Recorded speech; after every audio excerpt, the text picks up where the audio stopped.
Sound, karma, music, podcast.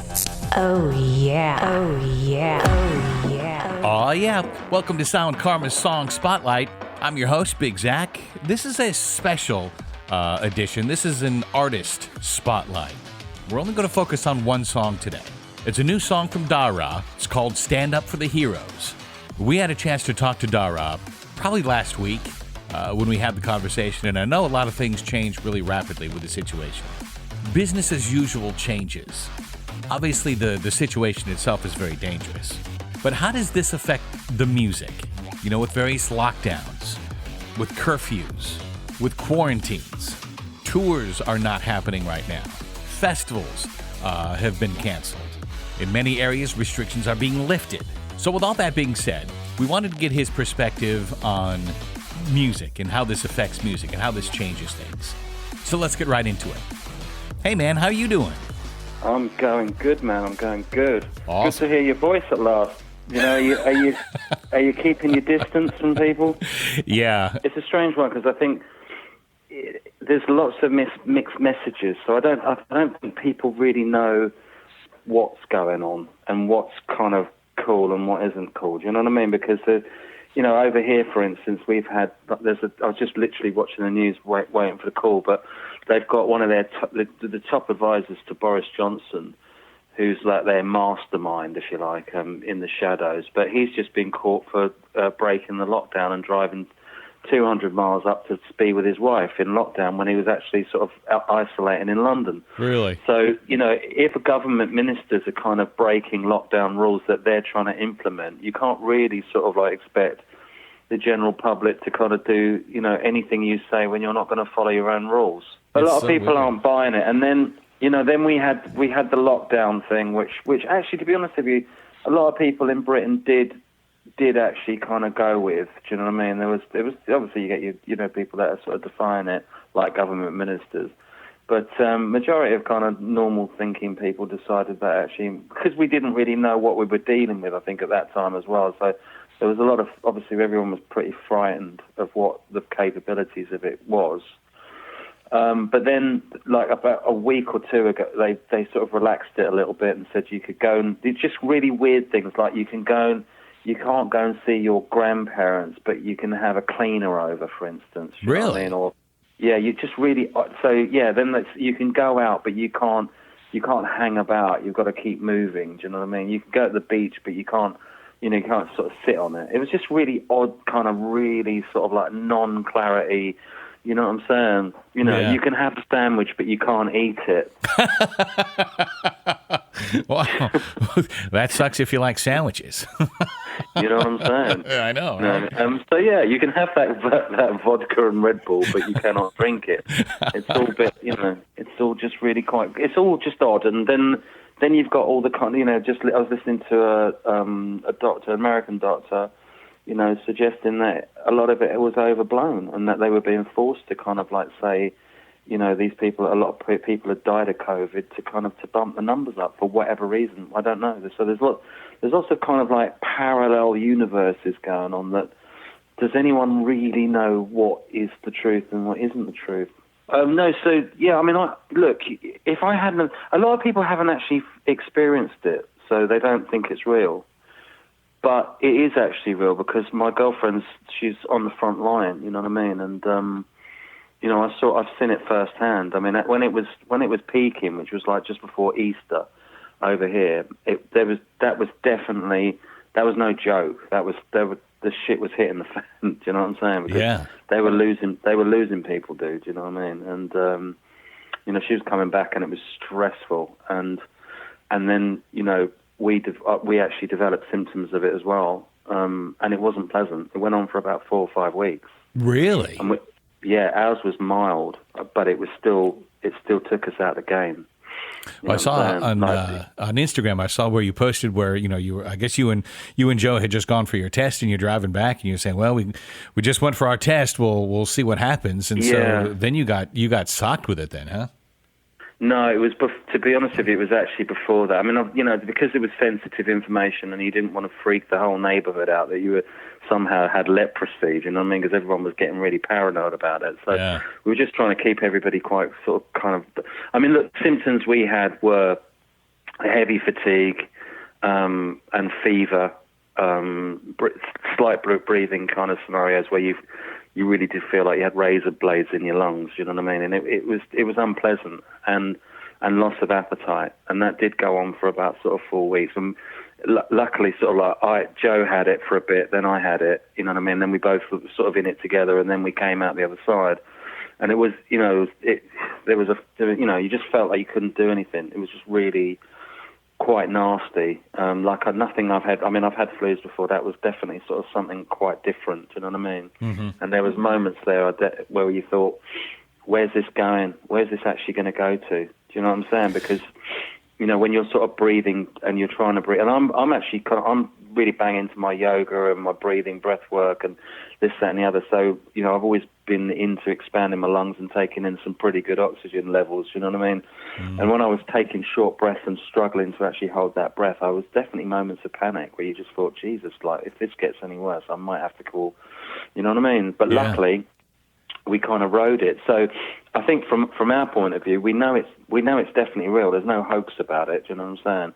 And the positive thing about it is, obviously, we both checked out afterwards. We checked out negative from having it. But I think when we have our antibody tests, it'll probably say you've had it, and then you've come through the other end. You know what I mean? And that sort of makes you slightly more cocky, because where we were going out, sort of, previously to that, going out, sort of, there was definitely the fear kind of thing of like, Jesus, I don't want to get this because I don't know what's going to happen. And we were looking at Italy, and Italy was just going off at that moment, you know what I mean? And we're just thinking, man, I don't want to get this. This is heavy.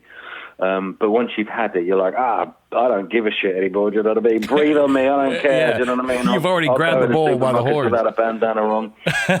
Yeah. You know what I'm saying? Yeah. So what is it like? Cause, I'm not even washing my... You know what? I'm fearless, mate. I don't even wash my hands now. Are you serious? I'm joking. No, of course I do. I don't want to get it again. Are you kidding me? You know what I'm saying? I've had enough time out. It was 4 weeks off, man. Do you know what I mean? And I lost loads of... But the good thing about it is you just don't want to eat. So I lost loads of weight. I was like, man, this is a good diet. Wow. I'm not having to work out, and I've just ripped myself. Do you know what I'm saying? I wouldn't say I got as close. Maybe had it been another 5 weeks, I probably would have got a six-pack. See, there you go, finding the good side of everything. Look at that. I'm always looking at the positives, bro. Getting a six-pack, lying in bed for 5-8 weeks, it's like, it's a no-brainer, brother. Some people have to go to the gym for 6 or 7 weeks to get that kind of thing happening. Yeah, I've been laying there with a six-pack on myself, too, but it's very different than what you're talking about. Yeah. So, but no, it's a tricky thing, man, do you know what I mean? And obviously... I wouldn't wish it on anyone, you know what I'm saying? But, once you've had it, you kind of do sort of feel, well, if another strain comes, I think my body's definitely got a chance of maybe kind of dealing with it, do you know what I mean? Whereas a lot of people that haven't had it are kind of still quite fearful of it, do you know what I mean? Yeah. So it's like you've already conquered it, and so, bring it on. Well, yeah, I mean, yes, and yeah, absolutely. I mean, there's talk that there's going to be another kick in December.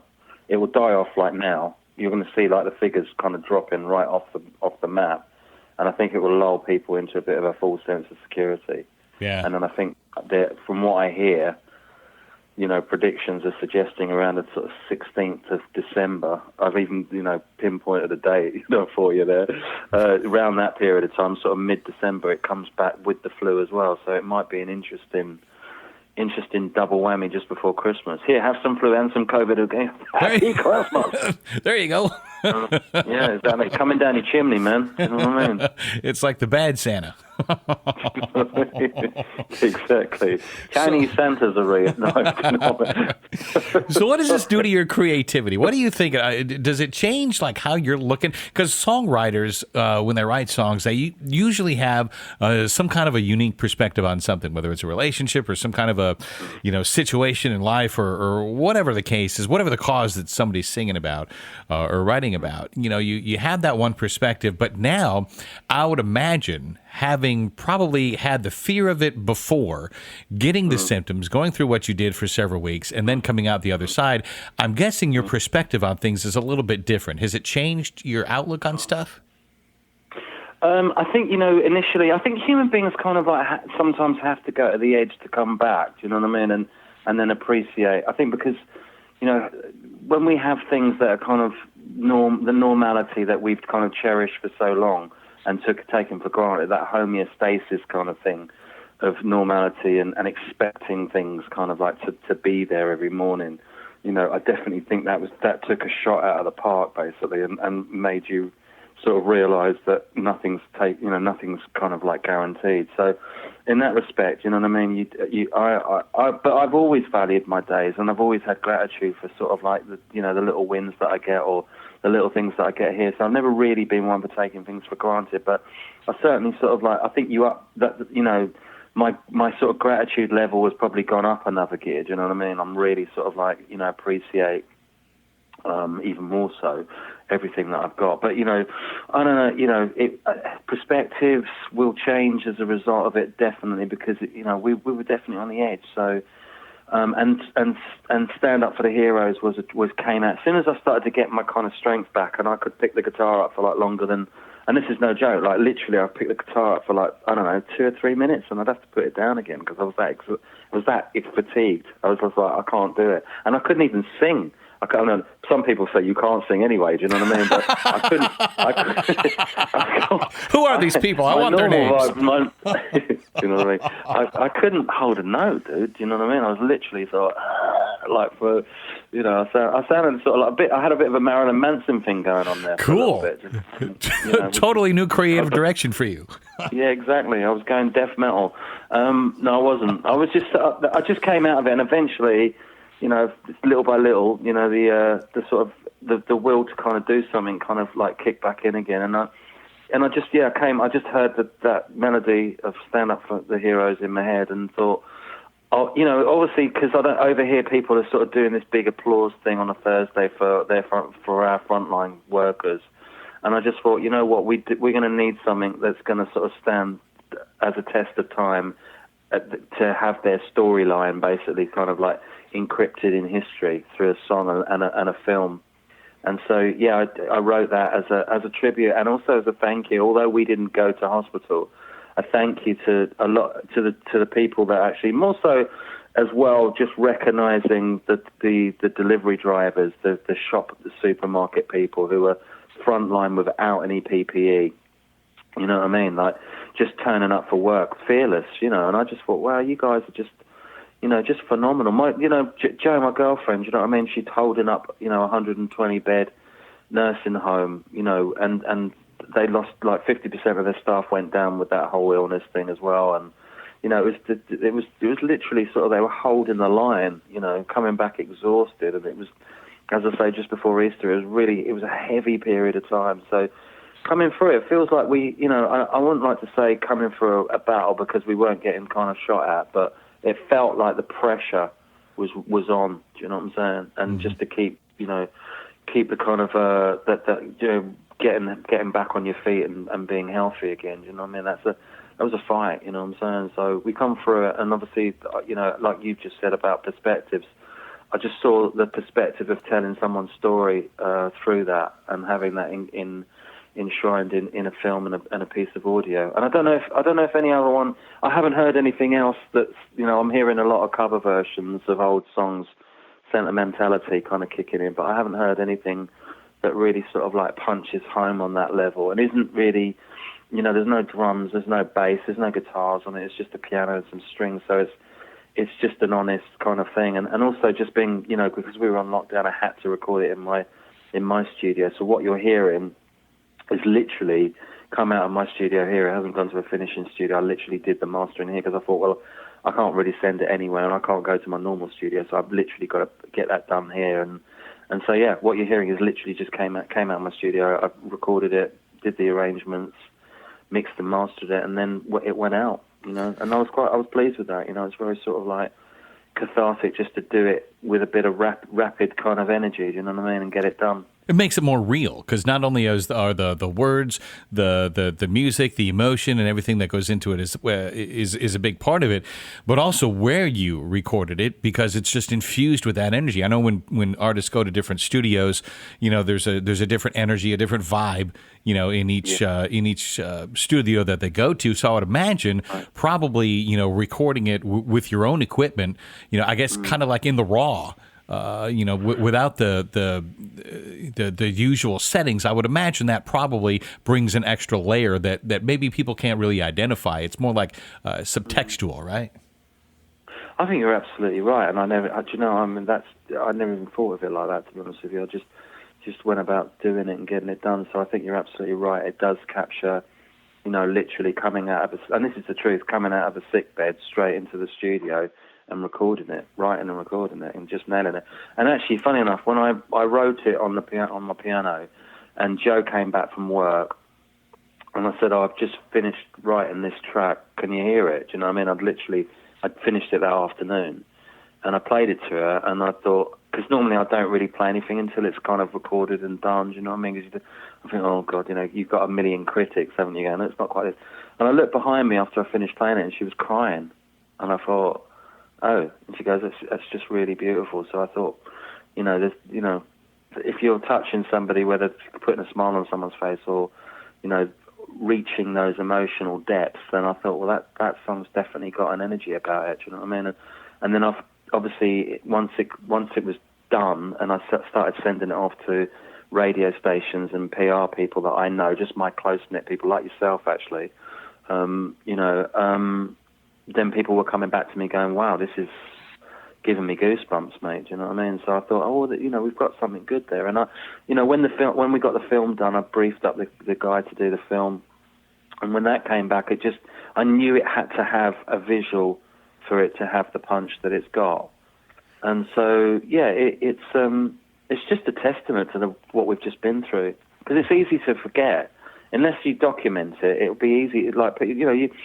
Like, say, for instance, my prediction of this not having another hit, which I'm hoping isn't correct, but, and we just go about, within 6 months or, a year or whatever, people will look back on it and they go, oh, it was awful, but, like, here, I'm on a plane to, the Seychelles or something, and I don't, it's not an issue for people anymore. It's because life's gone back to sort of semi-normality, do you know what I mean? But, yeah.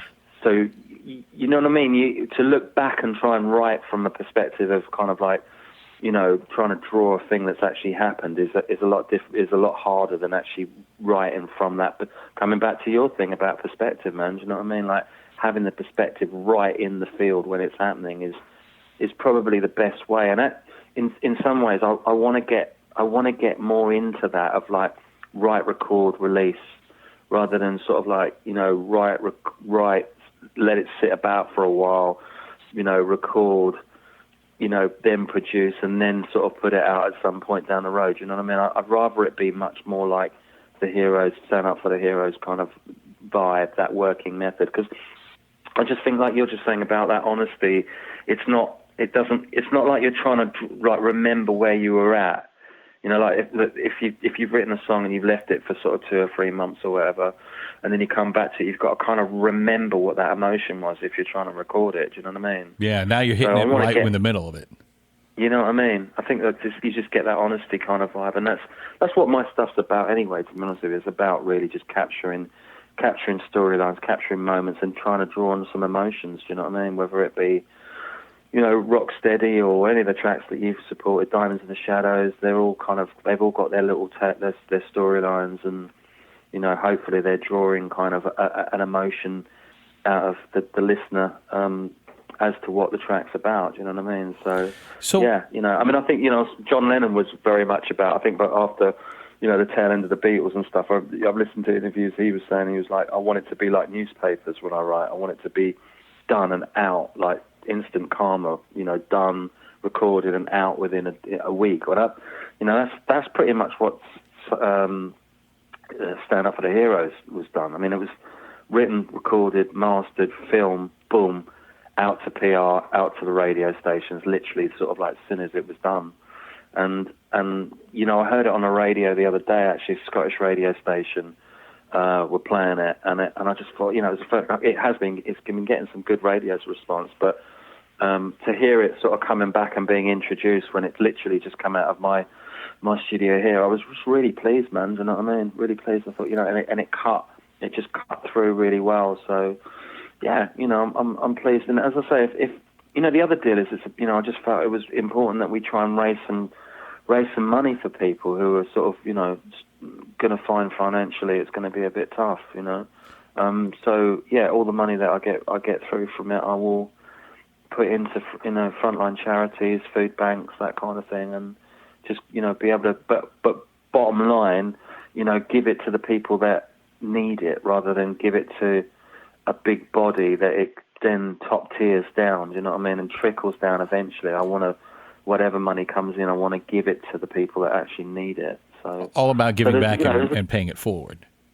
Yeah, you know what I mean? I think that, there's a lot of money being raised by celebrities, but you kind of go, is that actually going to go where it needs to go? How long is it going to take for it to get to the people who actually need it? Because, Exactly. we're facing some real financial, challenges in this next 18 months, you know what I mean? And we're seeing companies that have been around for a long time that are literally kind of going under, like Hertz, for instance. I was shocked that Hertz has gone, big rental company, man. It's been around for sort of ages. Yeah.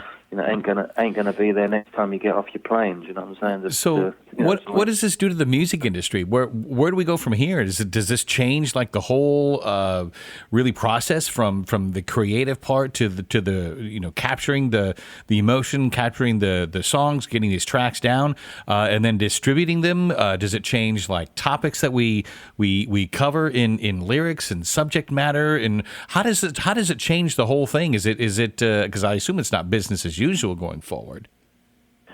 I think sort of like, in times of trouble, people turn to art and music I think, could you imagine being in lockdown without Spotify? Or could you imagine being in lockdown without, any music to sort of draw on? That was, I think the value of music actually went up as a result of kind of like people going actually, people look down on musicians sometimes, you know what I mean? And they don't value music because it's just something that's always there. But, as I say, could you imagine sort of like trying to survive lockdown without your favorite records, you know what I'm saying? Or without music on the radio, could you imagine the world without music if music was just something that actually wasn't played anymore, do you know what I mean? It was just, you went to a restaurant, it was just silence, or you went to a gig and there was no band, you know what I mean? It's like, I think musicians and artists should be valued up there with, with all due respect, with doctors, do you know what I'm saying? Because we provide kind of so many different avenues of kind of well-being for people in terms of their way of switching off and finding some comfort in music and frequencies, you know what I'm saying? So music is the universal language. And I think I think people will. So hopefully, they'll sort of value their artists a little bit more as a result of that.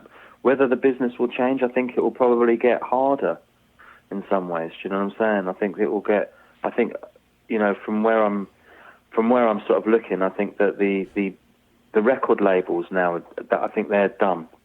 Mm-hmm. I think that's the end of the record labels.